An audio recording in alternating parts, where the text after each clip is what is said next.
Nesse dia de ação de graças, se lembra da jornada dos peregrinos nos Estados Unidos, saindo de Plymouth, no sul da Inglaterra, em 1620. Esse grupo, eventualmente, se alojou nos Estados Unidos, em Massachusetts, e teve a próspera colônia, que eventualmente moldaria muito da cultura americana ali. Uma cultura que séculos depois era ainda muito influenciada por eles, pois no mapa que vocês veem a meu lado, se lê em cima, na flecha que perpassa o norte do país, a bênção de Deus da liberdade, e embaixo a maldição de Deus da escravidão.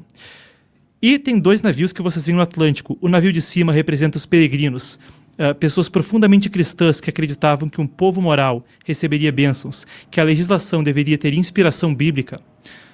E eles moldam, sem dúvida, como eu disse, parte fundamental da cultura dos Estados Unidos. O barco de baixo lembra da colônia de Jamestown, na Virgínia, que alguns anos antes foi formada.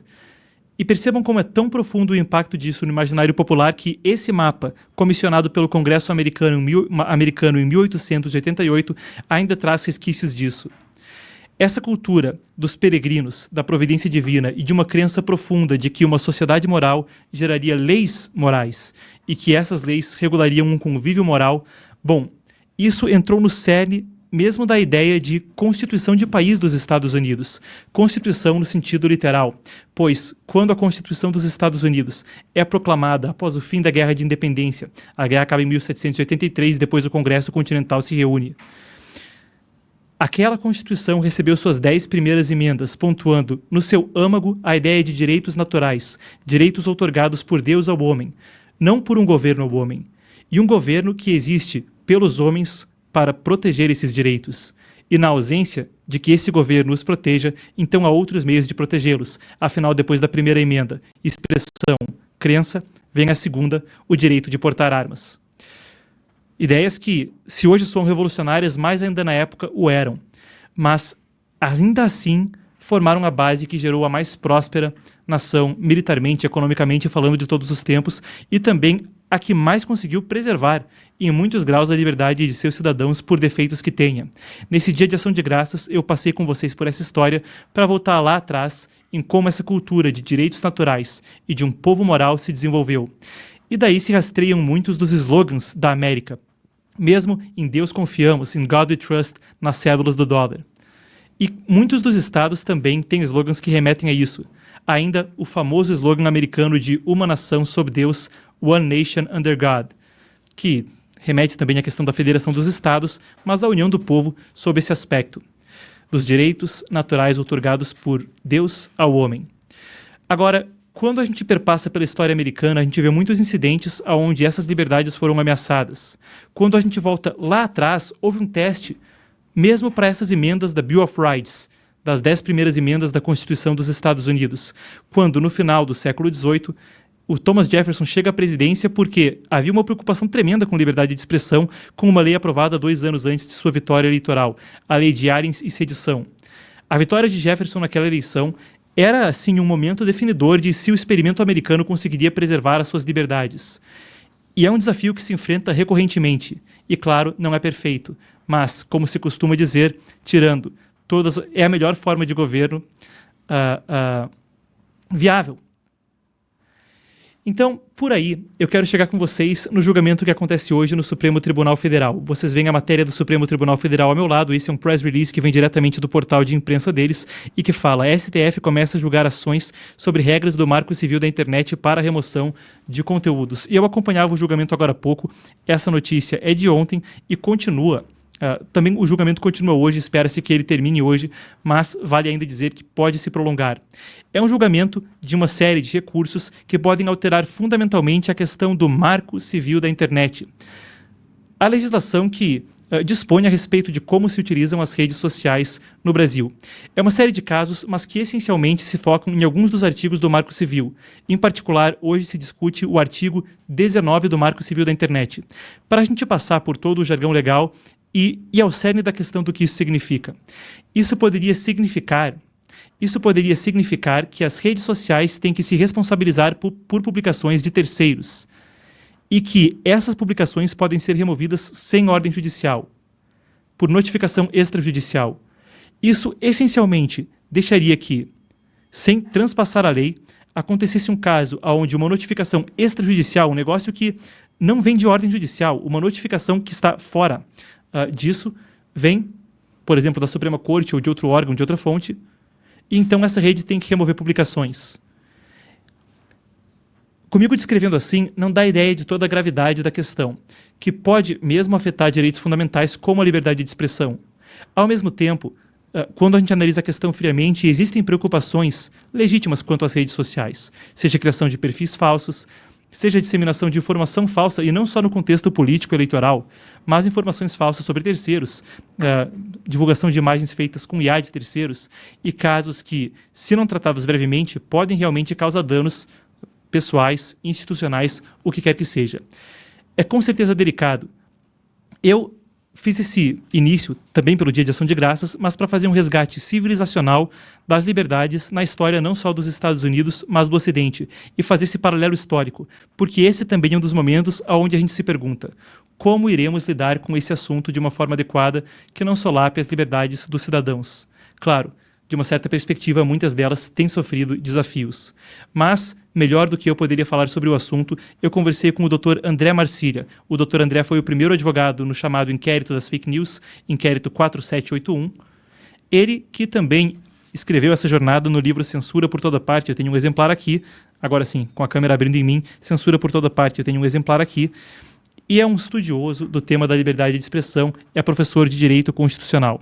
Eu quero passar com vocês pela entrevista e lá a gente discorre sobre o assunto não só da perspectiva do que isso pode impactar, causando eventual censura a cidadãos brasileiros hoje em dia, mas ainda o que isso pode impactar em termos, civilizacionais, o que acontece com a nossa liberdade de expressão e como isso pode impactar a nossa democracia. Bom, doutor, primeiro de tudo, muito obrigado por conversar conosco novamente. Então, primeiro de tudo, eu queria entender um pouco mais a respeito do objeto do julgamento. São recursos que versam quanto ao Marco Civil da Internet, o artigo 19, e essencialmente isso daria às plataformas a possibilidade de penalizar terceiros, remover conteúdo, etc., ou a obrigação de fazer isso com uma notificação extrajudicial, ou seja, sem ordem judicial. O que essencialmente isso significa e do que trata o Marco Civil da Internet, o artigo 19? Perfeito, é isso. O artigo 19 do Marco Civil, ele exige uma decisão judicial prévia para excluir conteúdo. Então, e faz todo sentido, para você limitar a liberdade de expressão de alguém, o mínimo é uma decisão judicial. O que o STF parece agora fazer, e esse é o objeto da discussão, é de excluir essa necessidade de uma sentença, entendendo que o artigo 19 é inconstitucional, que é algo até um pouco contraditório, né? O judiciário entender que é inconstitucional a participação dele num julgamento que limita a liberdade de expressão, mas é isso que está na mesa. Então, se ele excluir a necessidade de uma decisão judicial, você entrega para as plataformas, ou provavelmente eles vão compor um conjunto de regras e entregar para as plataformas uma espécie de tutorial, de manual de instruções para que eles próprios retirem esses conteúdos de terceiros, e se não retirarem serão multados ou até mesmo suspensos, porque outra questão que vai ser julgada, ou que está na pauta, uma das outras ações, é até onde a punição das plataformas pode ir. Se a suspensão, por exemplo, de uma plataforma é ou não inconstitucional também. Então, é dessa maneira que eles vão regular, permitindo que as próprias plataformas façam essa autorregulação monitorada pela possível punição deles. O problema disso, Marcos, é que, claro, isso pode gerar censura, porque a gente está aqui às voltas com casos que são sempre, muitas vezes, polêmicos ou cinzentos. Como é que você vai prever todas as possibilidades de que as plataformas façam essa retirada de conteúdo? É inviável. E é exatamente nesse terreno mais cinzento que a censura pode acontecer. Perfeito, doutor. No programa noticioso, sem querer correr o risco de ficar muita leitura, um negócio que se delongue, mas eu acho que no cerne da discussão a respeito do assunto está mesmo a questão sobre censura, democracia, etc. E tem um trecho que é tratado muito bem no livro do senhor, tenho lido o livro e gostado imensamente. E o senhor fala logo no início que Compatibilizar censura e democracia e enxergar-se censura fora do eixo do poder executivo torna possível uma compreensão melhor do tema. Políticos de direita afirmam que no Brasil atual estamos em uma ditadura por aqui haver censura. Políticos de esquerda negam a existência da censura por não reconhecerem a possibilidade de fracasso da democracia. Ambos estão errados. Existem a democracia e a censura e elas são compatíveis. Então eu gostaria de trazer a pergunta para o senhor no sentido de explicar um pouco mais sobre como, mesmo em um regime democrático ou na configuração brasileira, seja como for, pode haver censura e que uma coisa não necessariamente está ligada ao autoritarismo de um poder executivo centralizado. Eu sei que é uma coisa que pode ficar, correr o risco de ficar delongada, mas eu acho que é interessante para o ouvinte entender mais sobre o assunto. Não, perfeito. Vamos tentar trazer talvez alguns exemplos até do julgamento que está ocorrendo. Veja, dentro de uma democracia, é possível haver censura, justamente porque a censura, às vezes, é um ato pontual, não é um ato da instituição, não é uma instituição que é censória. Às vezes, há uma cultura censória dentro da instituição que faz com que a democracia e a censura coabitem. Agora, claro, a censura vai pervertendo e corroendo a instituição e pode perverter a própria democracia. Para a gente ficar num exemplo prático, numa dessas discussões eu achei muito interessante, por exemplo, duas passagens que eu acho que vale a pena a gente mencionar. Uma delas, o ministro Fux chegou a dizer o seguinte: olha, nós vamos aqui determinar quais conteúdos podem ou não ser utilizados, ou quais conteúdos devem ser proibidos nas redes sociais. Poxa, como é que é possível partir dessa premissa de que deve haver uma lista de assuntos proibidos? Por que esses assuntos não são proibidos fora das redes sociais e serão dentro das redes sociais? Por que as redes sociais são mais perigosas do que os livros? Então, como é que a gente compõe tudo isso? E uma democracia é basicamente compor a possibilidade de isonomia entre os meios de comunicação. Uma outra passagem que eu acho interessante, e por aí você vai percebendo como a gente vai corroendo a ideia de liberdade de expressão em atos isolados. Uma outra passagem que eu acho interessante também veio do ministro Toffoli.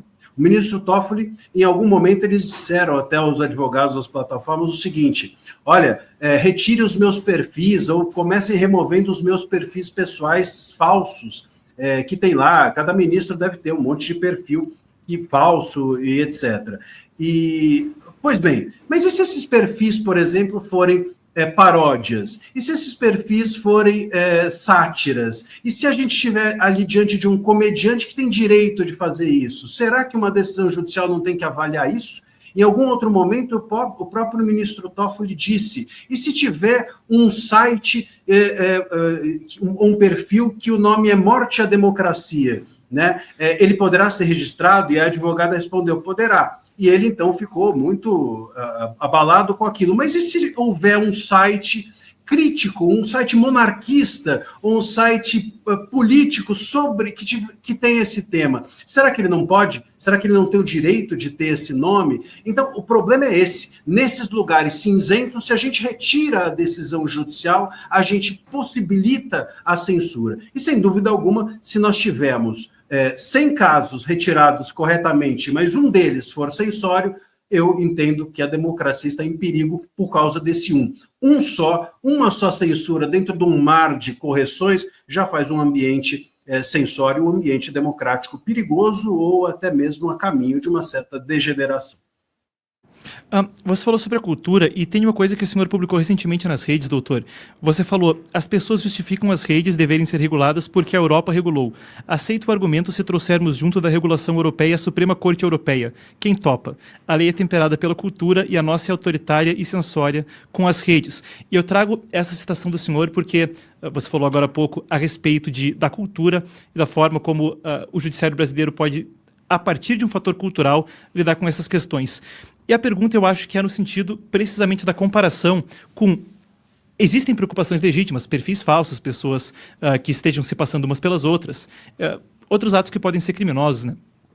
Mas, ainda assim, existem exemplos no exterior de regulações que conseguem manter a liberdade de expressão e endereçar essas preocupações de forma adequada? Ou, na opinião do senhor, isso é uma questão que não depende só do framework regulatório, mas também da cultura de quem compõe a corte? A cultura é essencial, né? Porque a cultura, você pode fazer a lei que for, mas quem aplica é que é o problema. E a aplicação é sempre cultural, porque o juiz ele vai partir de um universo dele, de um conhecimento de mundo que é banhado de cultura. Eu brinco, inclusive, que se a primeira emenda existisse no Brasil, no dia seguinte ela já estava sendo meio relativizada, porque, não, na verdade, as pessoas que estão por trás dessa primeira emenda, talvez... Então, não há uma cultura nossa de preservar a liberdade de expressão. Ao contrário, nós temos uma cultura de desconfiança em relação à liberdade de expressão, e os juízes são os primeiros a promoverem essa cultura desconfiada em relação à liberdade. Então, eu creio que uma regulação estrangeira, ela acabaria sendo temperada por isso. Como é que é possível a gente, então, fazer algum tipo de regulação sem esse risco? Bom, a gente precisa sempre pensar não só no risco da liberdade de expressão, mas no risco da censura.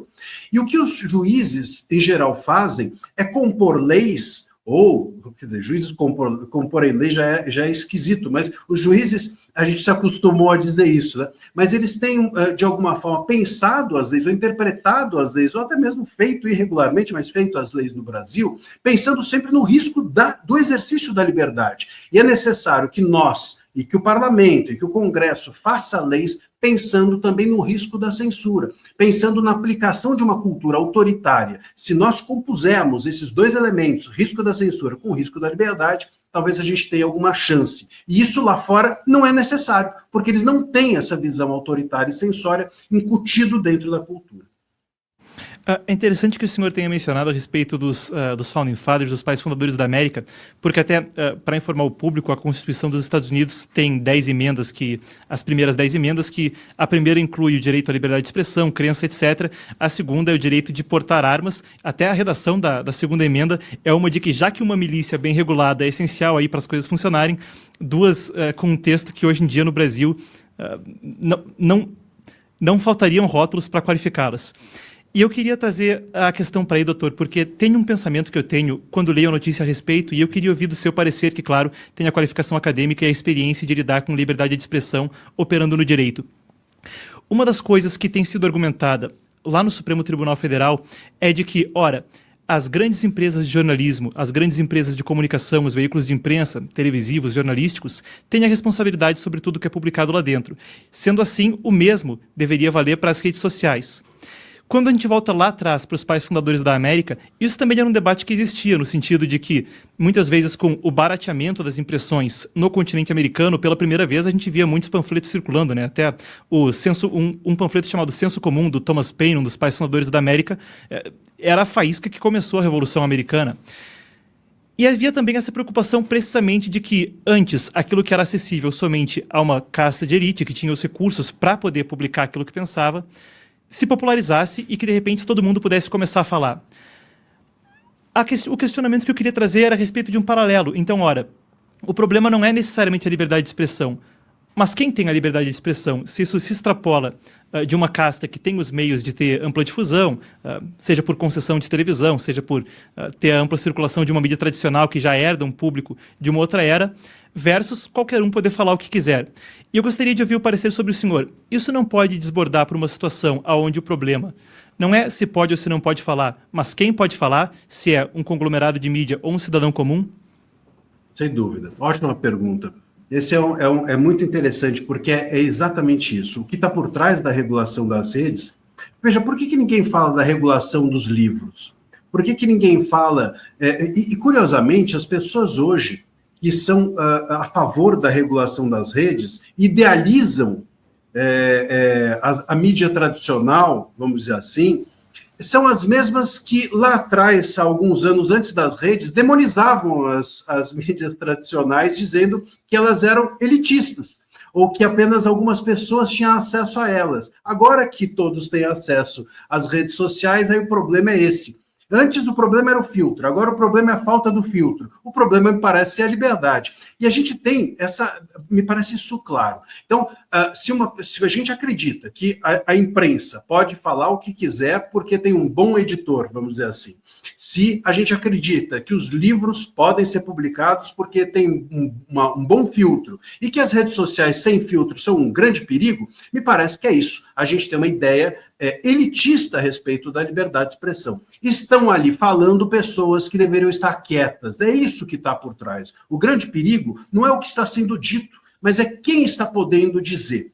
É necessário que se pense isso. Quando houve agora, algum tempo atrás, algumas semanas atrás, a decisão do ministro Flávio Dino de se proibir livros, muitos juristas que agora estão a favor da regulamentação das redes saíram à mídia dizendo que os livros não podem ser destruídos independente do conteúdo. Ué, se os livros não podem ser destruídos independente do conteúdo, por que um post pode ser excluído independente do conteúdo? Então, me parece que os livros são escritos por um tipo de pessoa e os posts por outro. O problema, me parece, é a pessoa. A liberdade de expressão no país, ela parece ser, por uma certa casta, percebida como um direito elitista, como um direito que apenas alguns podem exercer. Isso é um imenso perigo, porque são justamente as pessoas que têm acesso apenas às redes, e não aos livros, e não às emissoras de TV, etc., são essas as pessoas que também não vão conseguir se defender de uma censura nas redes sociais. Então a gente parece querer calar um tipo de pessoa, que a gente pode chamar também aqui, Marcos, de povo. Não, interessantíssimo, absolutamente relevante para o público conhecer mais. O doutor discorre sobre as idas e vindas dele com a inquérito das fake news no excelente livro Censura por Toda Parte. Até o argumento que a gente discutia agora é muito bem feito por um diplomata chamado Gustavo Maltache, que discursou no Fórum da Liberdade precisamente sobre esse tema esse ano, e é ele que escreve o prefácio do livro do doutor André Marcília. Muito obrigado novamente, então, doutor, pela participação. Obrigado, um abraço a toda a audiência. Muito bem, a gente ouviu então o doutor André Marcília. Eu conversei com ele a respeito da questão da regulação das redes, assim a gente coloca, porque a jurisprudência que o Supremo Tribunal Federal abre agora pode de fato atuar como isso. E a gente aguarda os próximos desdobramentos, se vem alguma coisa do Legislativo em resposta ou como é que é a questão.